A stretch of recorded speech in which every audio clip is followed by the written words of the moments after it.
Hello जी, नमस्ते प्यारे विद्यार्थियों और प्यारे दोस्तों। आप सभी का स्वागत है मी एनवाइट ऑफ क्लास के अंतर्गत।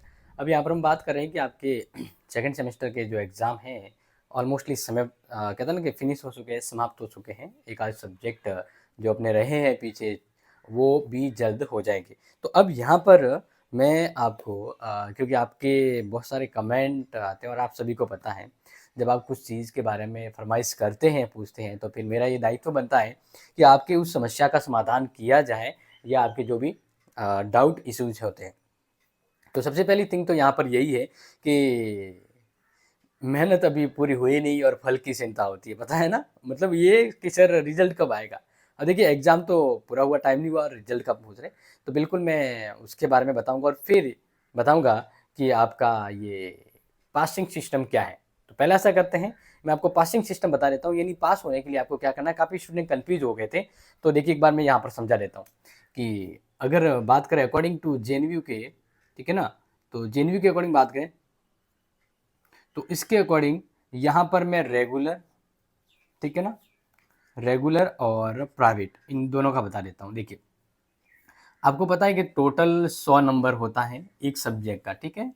अब उसमें से एक तो होता है 30 नंबर, क्या होता है, यानी इंटरनल असाइनमेंट, और एक होता है 70 नंबर का जो जेएनयू का पेपर आता है। ये सिस्टम, ये जो मैं बात कर रहा हूँ, ये बात कर रहा हूँ रेगुलर वालों के। किसके बात कर रहा हूँ? रेगुलर वालों के, ठीक है। तो अब देखिए यहाँ पर आप समझिए कि आपके 30 नंबर कॉलेज की ओर से, तो 30 में से तो आपके कॉलेज की ओर से नंबर भेजे जाते हैं और ये आपको पता होगा। 30 नंबर कॉलेज की ओर से भेजे जाते हैं, तो 30 में से आपको पासिंग मार्क लाना होता है 12। 30 में से कितने लाना होता है? 12 अगर लाए हैं तो आप पास है। तो आपकी जो कॉलेज है, हर कोई भी कॉलेज हो, अगर वो आज जहाँ रेगुलर आप कर रहे हैं वो गवर्नमेंट या प्राइवेट कॉलेज है, वो कम से कम आपके 12 नंबर तो भेजते ही भेजते, 100% 12 से ऊपर ही भेजते। तो इस प्रकार से आपके कॉलेज की ओर से भेजने वाले नंबर से तो आप पास हो, उसकी कोई टेंशन नहीं है, और 12 नंबर लाना भी जरूरी होता है। अब आपका जो एग्जाम जो होता है, ये जेएनयू का जो 70 नंबर का जिसको हम कहते हैं, अभी जस्ट हुआ है ये, तो इसके अंदर 70 में से आपको पास होने के लिए 28 नंबर लाना होता है। कितने नंबर लाना होता है? 28। और 28 लाते ही आप पास हो जाते हैं। क्यों? क्योंकि 30 का 40% 12 होता है, 70 का 40% 28 होता है। और कुल मिलाकर ऐसे देखा जाए तो 100 में से आपको एक सब्जेक्ट में 40 नंबर लाने होते हैं। तो अब देखो 40, 12 और 28 कितने हो गए? 12 और 28 कितने हो गए? 40। तो इस प्रकार से आप पास हो पाते हैं। तो देखो टोटल ओवरऑल तो आपके 40 आ जाएंगे, उसका टेंशन नहीं, टेंशन आपको यहाँ पर होना चाहिए कि आपने जो जेएनयू का जो एग्जाम दिया है उसमें कम से कम आपके 28 नंबर आने चाहिए, किसी भी सब्जेक्ट की हम बात कर रहे हैं, ठीक है।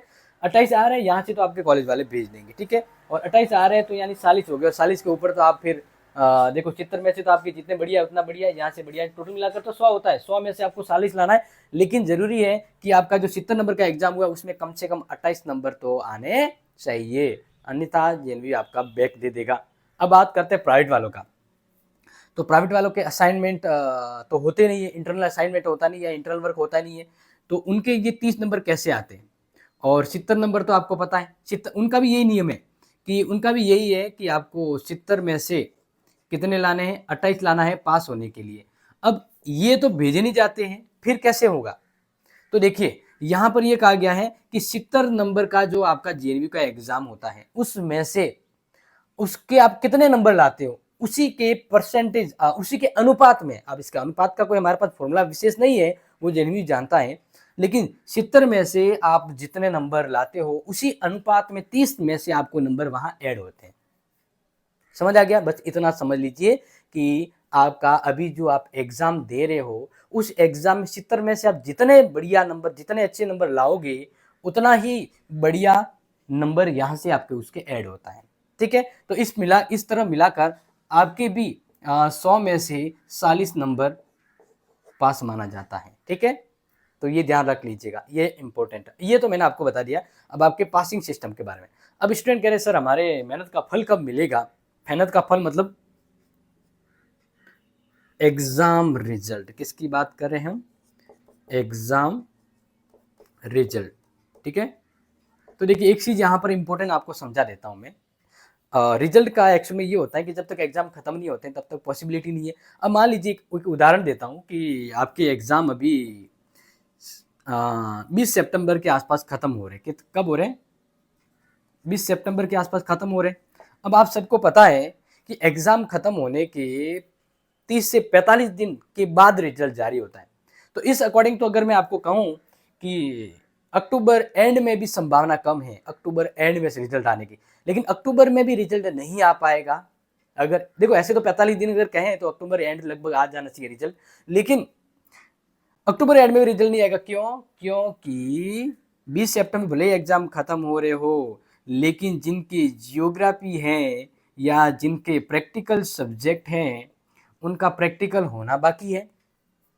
तो जब तक उनका प्रैक्टिकल नहीं होगा तो उनके नंबर ऐड नहीं होंगे, तब तक रिजल्ट नहीं आ सकता है। तो इस अकॉर्डिंग अगर मैं आपको बताऊं, आप उम्मीद रखें, तो पहले ही मैं आपको उम्मीद को एक अच्छा सा सेटिस्फेक्शन दे देता हूं कि आपका एग्जाम है और जो रिजल्ट है वो मेरे अकॉर्डिंग नवंबर में आ सकता है।